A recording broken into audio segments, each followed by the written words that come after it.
हो गया। जिन्होंने पूछा था उन्होंने उसका उत्तर जानने से भी इनकार कर दिया। पता नहीं क्या लेन देन हुआ, कैसी सेटिंग हो गई।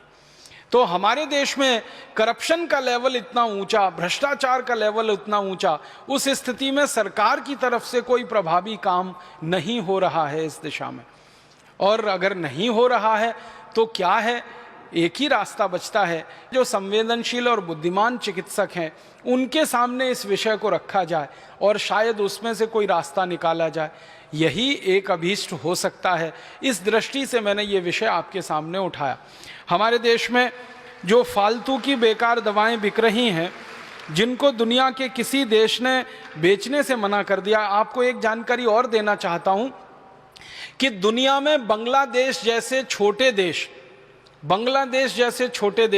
50 से ज़्यादा हैं, जिनकी आबादी 2 करोड़ के आसपास है।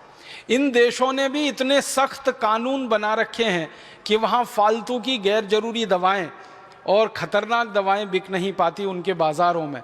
मुझे बहुत अफसोस है और दुख है ये कहते हुए कि जिन दवाओं को बांग्लादेश की सरकार ने भी बंद करा दिया है अपने बाज़ार में, वो दवाओं को भारत की सरकार बंद नहीं करा पा रही है अपने बाज़ार।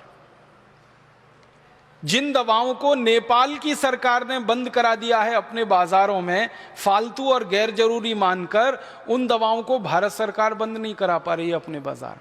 एक बहुत छोटे से देश की बात करना चाहता हूं, बिल्कुल छोटा सा देश है, भारत के एक शहर के बराबर का देश है, उसका नाम है ब्रूनेई।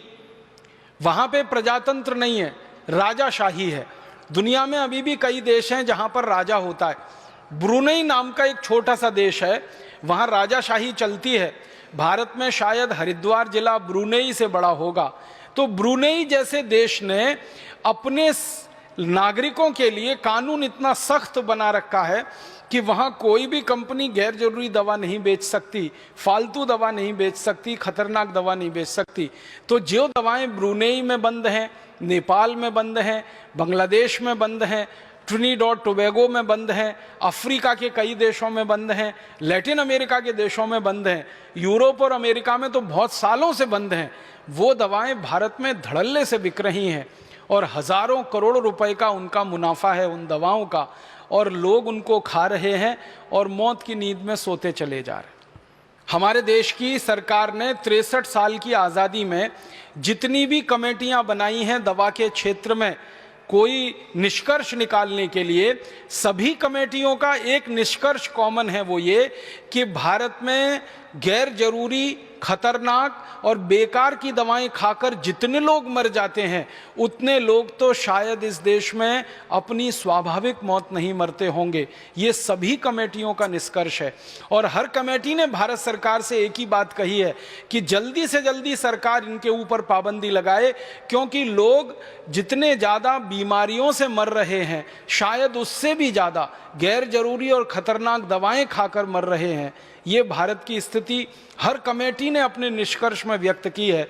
लेकिन दुर्भाग्य हमारी सरकार का और भला हमारे देश में इस भ्रष्टाचारी व्यवस्था का कि किसी भी कमेटी की इस बात को माना नहीं गया।